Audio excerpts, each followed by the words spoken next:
ASAC Tobin joined the FBI as special agent in 1991 in the Miami Division, where she conducted HID, TA, and OCD, ETF drug investigations in 2000. That's impressive. In 2000, she was assigned to the San Juan Division, where she supervised the Violent Crime Gang Squad until 2004. In 2004, ASAC Tobin transferred to the Mobile Division, where she worked white-collar crimes and later served on the Joint Terrorism Task Force.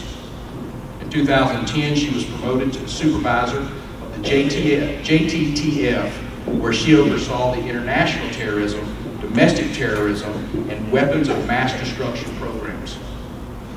In 2011, she served as team leader in the Inspection Division of FBI headquarters. Upon completion of the headquarters assignment, she returned to Mobile and was then promoted to ASAC in the Atlanta Division. Please give a warm Paulding County welcome to ASAC Angela M. Tucker.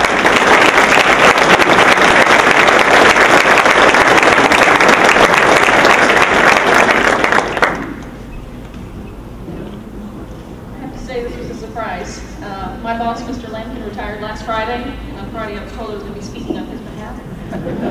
So I was very surprised, and it wasn't, unfortunately, I'm embarrassed to say, it wasn't until yesterday that I realized that we're coming up on the anniversary of 9/11. So that's kind of the topic I'm going towards. But before I do that, one thing that's not on my bio, I debated on putting it on, but I think it's probably a little more personal if I explain it myself. 16 years old, I started working in the Sheriff's Department.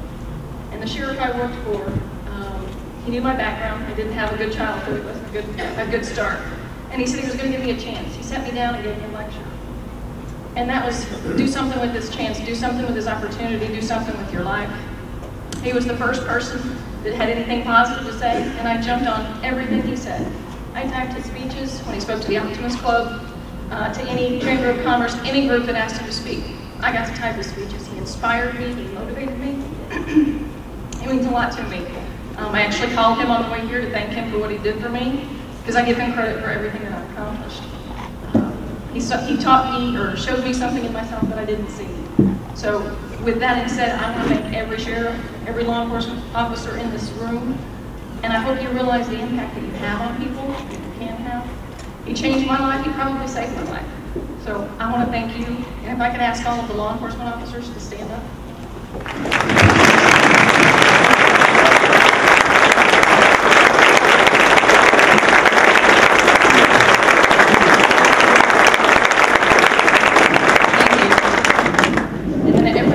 All the other public safety officers who are here, please stand. We want to thank you. We want to recognize you. This is your time. Please stand up.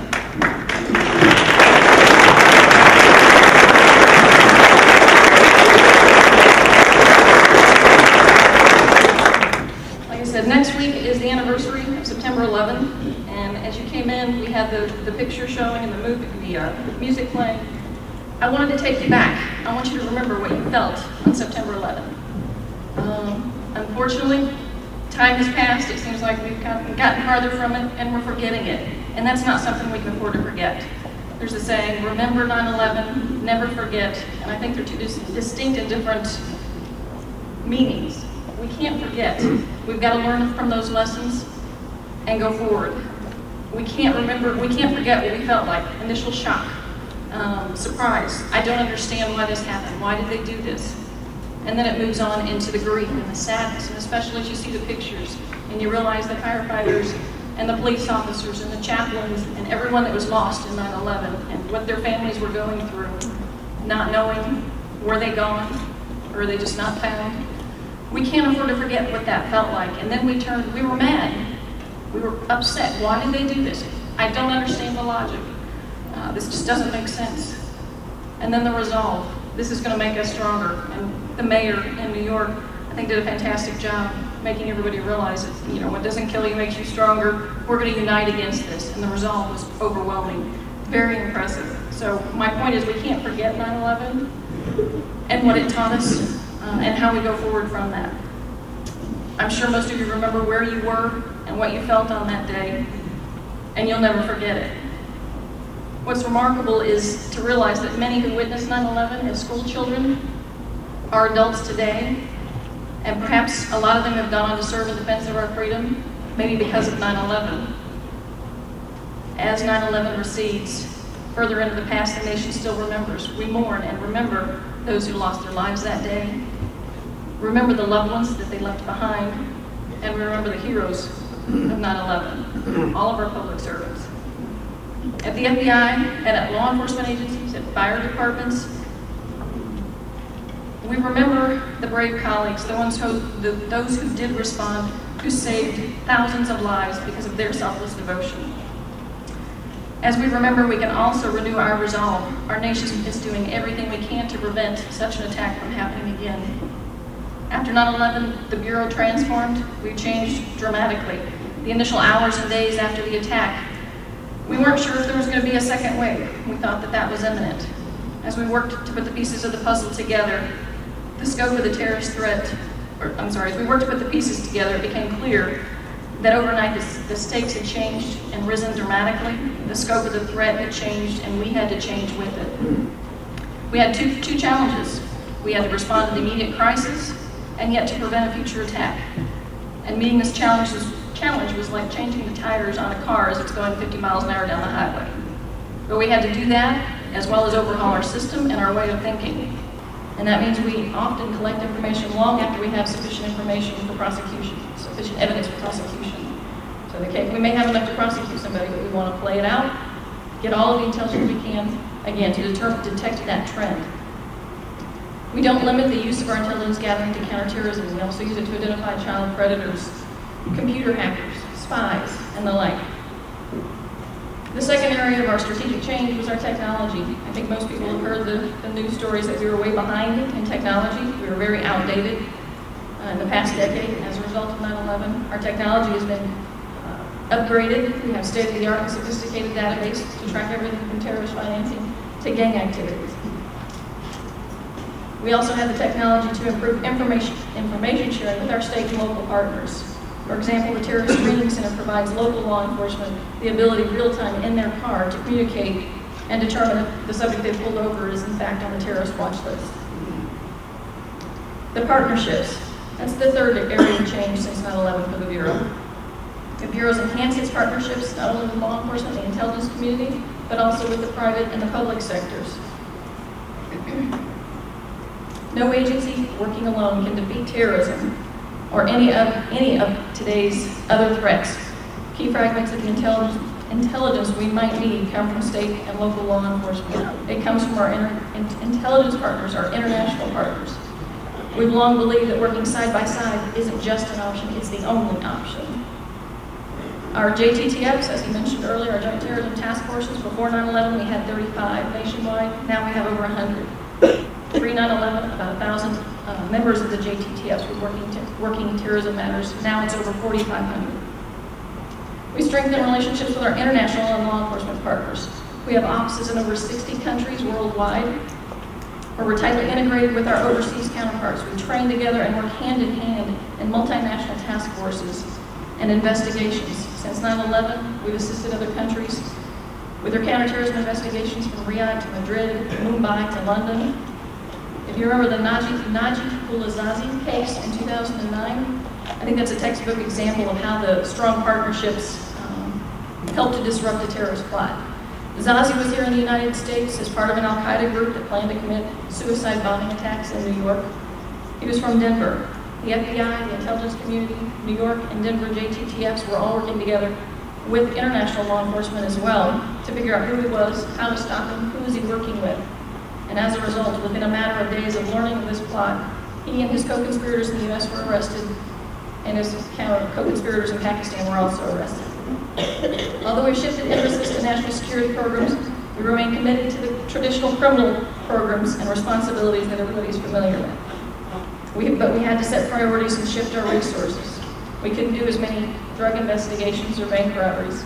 For example, when I was in Miami working the Osadef and Haida case of the drug investigations, we had 10 squads. We had about 120 agents out of the 400 that were working drugs. After 9/11, those 120 went to work terrorism, and one squad of 12 was left to work drugs. So we shifted our priorities. There's no shortage of crime, and everyone has a shortage of resources. And we understand that working together is the best way to make use of those limited resources as a force multiplier. We concentrate on those areas where we can bring the most to the table, whether that be public corruption, organized crime, mortgage fraud, or major violent crimes and gangs. The threat is ever evolving. And the change with the FBI is not easy. Most people don't like change. But for our transformation into an intelligence-driven, threat-based agency has equipped us to better meet those threats. We're proud of the men and women of the Bureau and the progress we have made, and we're thankful to our local and state counterparts from our local police and our military forces who are in the same effort with the same goal. It's hard to measure progress in counterterrorism. How do you quantify the negative? We can't post a profit. We can't quantify the freedoms protected, the lives saved, the absence of damage. How do you measure that? But we've made progress. We'll never completely reach that goal because it will forever be the goal. Working with the military, the intelligence, with law enforcement throughout the world, we've certainly weakened Al-Qaeda as it existed. We've shattered their hierarchy, eliminated training camps, frozen money, but we certainly haven't eliminated them. It will always be there.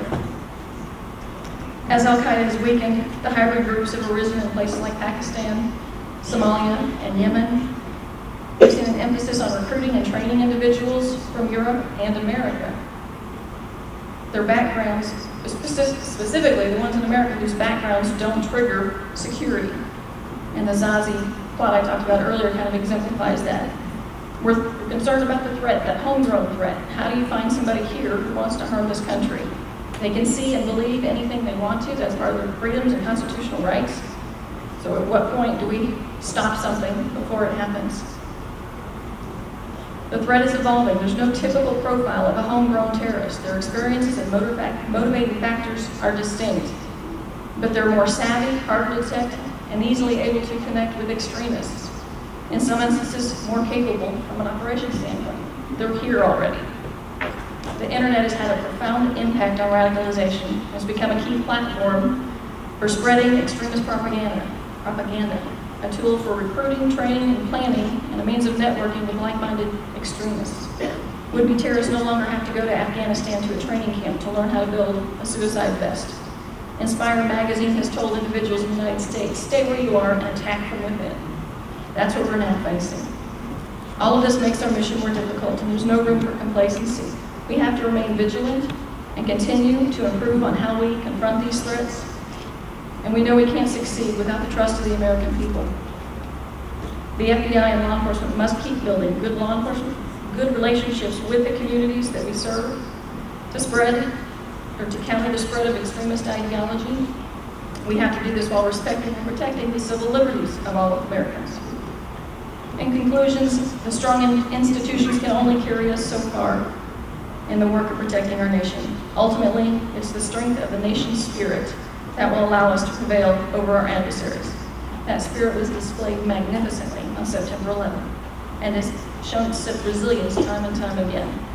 The enemies of freedom remain dangerous and determined, but our determination is even stronger. Working together, we will keep our nation safe and ensure America's freedom endures.